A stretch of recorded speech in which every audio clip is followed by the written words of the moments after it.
sometimes to give him an unpleasant medicine. Sometimes you need to do some surgical intervention. You need to cut sometimes, not to amputate, but to cut to heal. And these are faithful wounds sometimes, because it aims to heal.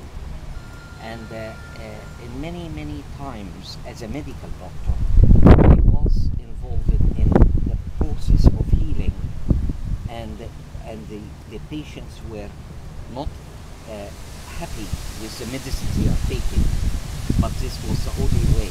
Second part, do you see positive intervention being taken here on behalf of the community? I'm waiting. I don't know what's going to happen in the coming 2 days. We still hear, still write down things, but the last outcome we didn't hear.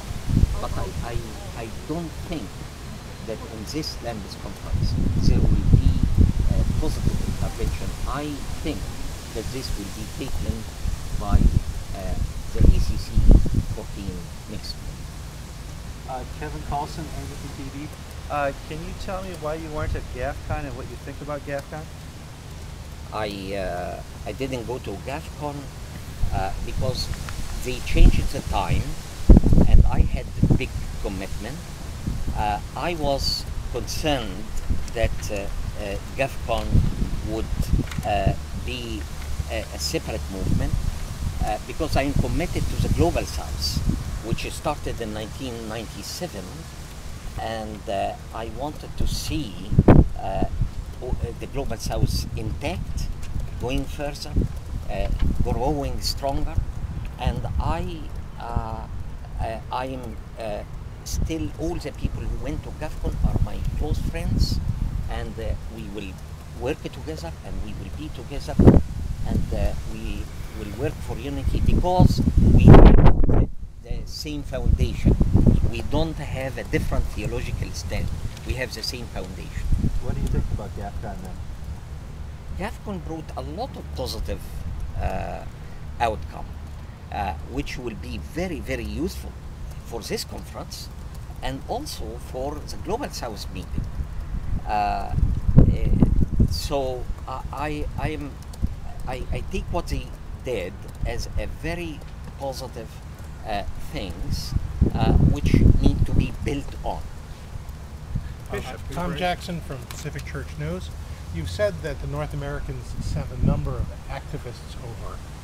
How many have you actually counted or seen? I don't know. You walk in this campus and you find many. You cannot count them. In the marketplace there are in every place where we go to eat and to study the Bible and to go to the Indaba, there is a lot of activists, but I can't count them. And one final follow-up: as a physician, have you cured anyone of homosexuality? It is not my area, but I believe what medicine say.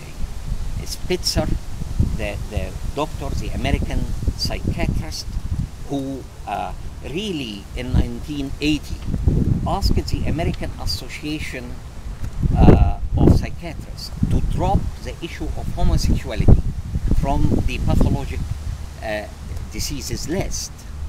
He came in 2003 with a medical paper, a study on 200 cases of people with homosexual orientation, and he came to the conclusion that homosexual orientation can be altered by reparative therapy. And I have this paper for you if you want.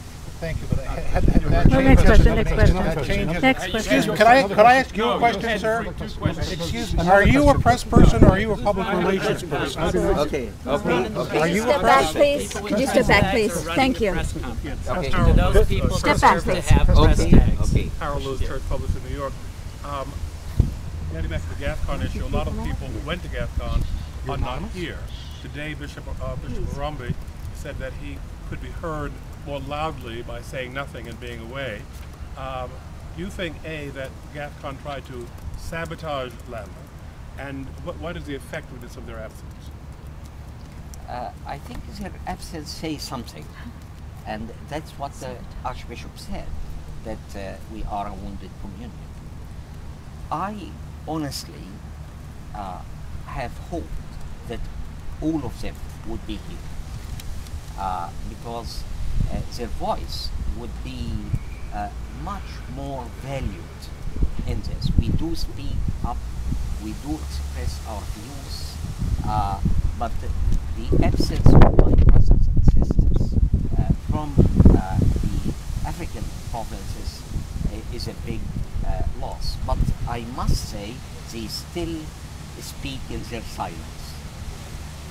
Archbishop, in your opinion, do you see any effort being made or attempts being made by Archbishop Rowan Williams to set up a rival Global South group of primates in order to set aside the GAFCON primates? Do you see any evidence of that happening in order to sort of push aside the GAFCON Archbishop's opinions? Archbishop Rowan is very supportive of the Global South. You may recall that in 2005, when we had the Global South meetings, he attended this at the Red Sea in Egypt. So he is supportive of the Global South. He was fully aware of the Global South meeting here, and he was very supportive. In fact, he is supportive of any regional groupings meeting to support each other. So I don't see that he is pushing away the Global South or concerned about the Global South. He does respect, and if he doesn't, he would not come to attend our previous Global South meeting. I'm Martin Beckford from the Telegraph. In the latest draft of the Conference of Reflections, it said that some bishops feel that the consecration of Jean Robinson, the liberal agenda, is a new form of colonisation, that the liberal countries are trying to colonise the developing world with their modernising agenda. Would you agree with that? I do agree that, as I said, they really want to push this kind of lifestyle on us, that the culture dictate on the church, the lifestyle that the church can bless. But along the centuries, the church stood firm and didn't bless everything the culture and the society come up with, but they are completely, as I said before, driven by the culture, and we should be driven by the word of God.